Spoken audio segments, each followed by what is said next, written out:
প্রতিদিনের মতো ঘুম থেকে উঠে ক্লাসে গেছিলাম। তো আজকে ক্লাসে যাওয়ার পরে স্যার বলল যে আজকে জাপানে তানাবাতা নামের একটা অনুষ্ঠান আছে। তো তানাবাতা নামের একটা অনুষ্ঠানে কি করা লাগে? সেন্সেই বলল যে একটা কাগজ দেওয়া হয়, সেই কাগজে নিজের শখ বা ইচ্ছাগুলো লিখে সেই বাঁশ গাছে ঝুলিয়ে রাখতে হয়। জাপানিজরা কিন্তু বিশ্বাস করে তাদের শখগুলো লিখে এইভাবে গাছে ঝুলায় রাখার পরে একদিন না একদিন কিন্তু পূরণ হবে। এই জন্যে কিন্তু তারা তাদের শখগুলো লিখে এইভাবে গাছে ঝুলায় রাখে। তো চলেন আজকে সকাল থেকে কি করলাম সবাই মিলে। শুরুতে কিন্তু সবাইকে একটা করে রঙিন কাগজ দিছিল আর একটা রঙিন দড়ি দিছিল। যার যেটা ইচ্ছা সে সেটা কিন্তু নিতে পারবে। উল্টা করে দিচ্ছিল যাতে কেউ না দেখতে পারে, কালারটা না দেখতে পারে। তো আমিও কিন্তু একটা নিলাম, তো নিয়ে দেখলাম যে সেটা গোলাপি কালার। তো গোলাপি কালারের একটা রঙিন কাগজ নিলাম আর একটা রঙিন দড়ি নিলাম।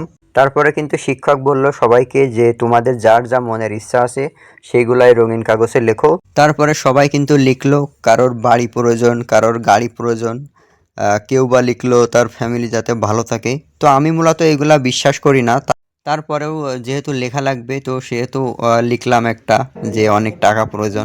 আমার একটা নেপালি বন্ধু আছে, তার কিন্তু শখের কোনো অভাব নেই। সে কিন্তু একটা কাগজে লিখে লিখে ফুল পেজ ভরায় ফেলেছে, তারপরেও কিন্তু তার মনের শখ বা ইচ্ছা শেষ হচ্ছে না।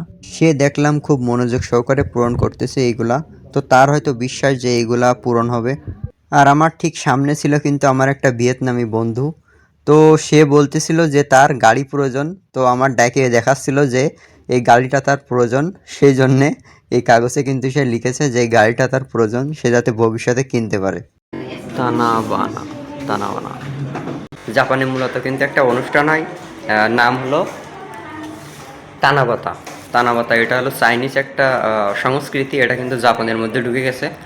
তো 7 মাসের 7 তারিখে কিন্তু জাপানিজরা এটা পালন করে। এই যে সেন্সে লিখেছে এরকম কাগজ দিয়ে, কাগজে কিন্তু নিজের ইচ্ছাগুলো লিখে একটা গাছ বানায়, বাঁশ গাছ। তো ওই বাঁশ গাছে কিন্তু এটা ঝুলোই, যে তারা বিশ্বাস করে যে এইভাবে মনের ইচ্ছাগুলো লিখে ঝুলোলে মনের ইচ্ছাগুলো পূরণ হবে। তারা কিন্তু এই জন্যে এইটা ঝুলাই। তো দেখতে পাচ্ছেন কেউ ক্লাসে নেই, সবাই কিন্তু গেছে গাছে এটা ঝুলাতে। তো আমি এখন যাব। তারপরে কিন্তু সবার মনের ইচ্ছাগুলো একে একে ঝুলাই দেই বাঁশ গাছের সাথে। তো তারপরে আমিও কিন্তু আমার মনের ইচ্ছা একটা লিখে ঝুলাই দিছিলাম যে আমার অনেক টাকা প্রয়োজন। আমি যদিও এগুলো বিশ্বাস করি না, তারপরেও এমনি দিছিলাম। আর আমাদের প্রতিনিয়ত কিন্তু 4টা করে ক্লাস হয় আর প্রত্যেকটা ক্লাস কিন্তু 50 মিনিটের। তো আজকে 3টা ক্লাস শেষ হওয়ার পরে কিন্তু আমাদের স্কুলের নিচে আনছিল। তো এই নিচে আসার পরে কিন্তু আমরা এগুলা করছি, অনুষ্ঠানটা পালন করছি। তো তারপরে ভাবছিলাম যে ক্লাস আর হবে না। এই অনুষ্ঠানটা পালন করার পরে কিন্তু আমাদের আর একটা ক্লাস বাকি ছিল, সেই ক্লাসটা কিন্তু এই অনুষ্ঠানের পরে আবার নেই। তখন আমার একটা কথাই মনে হচ্ছিল যে বাংলাদেশে হলে আমরা জীবনে তো ক্লাস করতাম না, ব্যাগ নিয়ে বের হয়ে চলে যেতাম।